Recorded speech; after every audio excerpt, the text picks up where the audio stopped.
the day could be today that your career is over. Now what do you do? I said, I better get to work. Rest at the end, not in the middle. And that's something I always live by. I'm not gonna rest, I'm gonna keep on pushing now. There are a lot of answers that I don't have, or even questions that I don't have. But I'm just gonna keep going. I'm just gonna keep going, and I'll figure these things out as we go, right? And just continue to build that way. So I try to live by that all the time. Have a dream, sacrifice for it, and never ever rest in the middle. I came into the NBA, I was like, man, this dude's really hard. So one of the things I would do is when everybody would be in the cafeteria work, eating and doing some stuff, I just go back and tell them. How can I show you that no, I have you? Well, you do it through training. Right? So when I get up in the morning, my daughter goes with me. 4 a.m.? 4 a.m. My 15-year-old goes with me. She goes with me before school, and it becomes a daddy-daughter thing. That's good. Through that process, she understands the value of hard work. So it's through those behaviors is where I find the motivation. I think the definition of greatness is to inspire the people next to you. I think that's what greatness is or should be. It's not something that lives and dies with that person.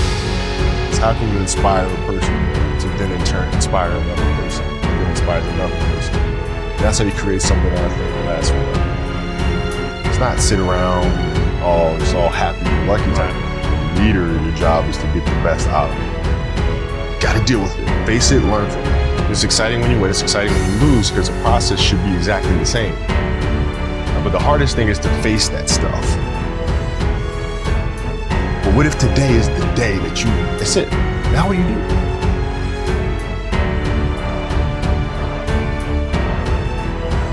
What can I say? Mamba out.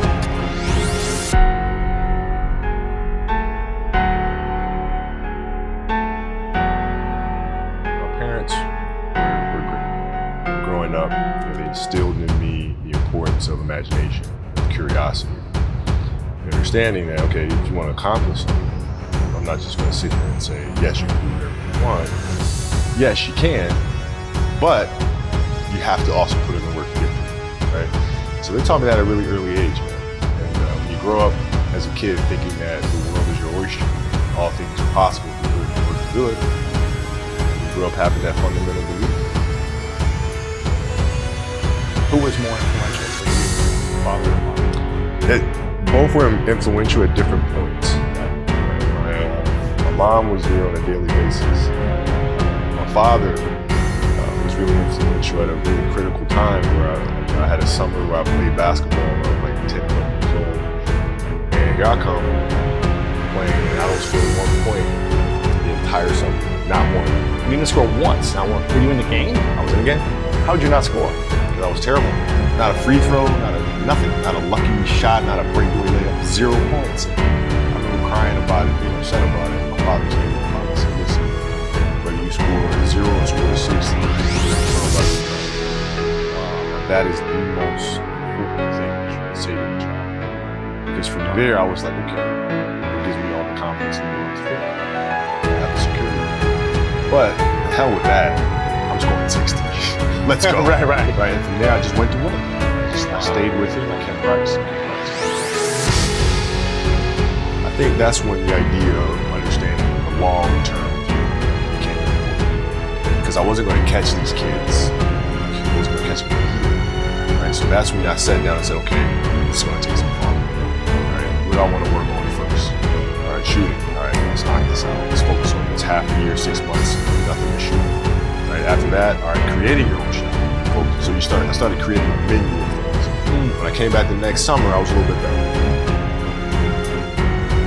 And then 14 came around, back half of 13, 14 years old, and then I was just killing everyone.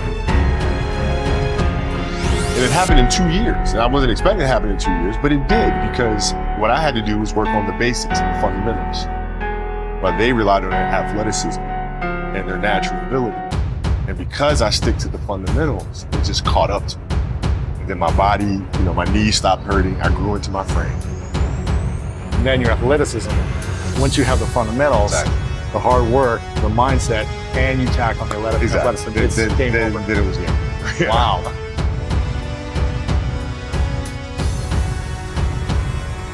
Love of the game, the challenge. Like I would watch Magic play, I'd watch Michael play, and I would see them do these unbelievable things, and I said, can I get to that level? I don't know, but let's find out. Let's find out. And so that curiosity to see where I could push this thing led me down that path, I think. With the 13th pick in the 1996 NBA Draft, the Charlotte Hornets select Kobe Bryant from Lower Merion High School in Pennsylvania. Greatness lies ahead for this young man. Well, I learned that you have to work hard and you have to approach the game with a serious mindset. There was a stretch, 03, where Shaq was out. Bill called him to his office and said, okay, we need you to turn on the afternoon to start scoring. I don't know if you have to play. So I did, and I wound up scoring, I think it was 9 straight games for 40 plus points. 9 straight. 9 straight games. And then Shaq comes back, second to last game of that. And then Phil called him to his office and said, Kobe, okay, this is out for that. Like, why? Like, we're winning. I don't understand. It's because our goal is to win championship. If we continue to do this, we'll lose Shaq. We'll lose him. His motivation, his excitement Triggers him, right? So I need you to pull back so we can pull Shaq forward in the future. And that was a big challenge to move from, being the single dominant player to understanding, okay, I have to help these other guys. or lift everyone else up. It's tough.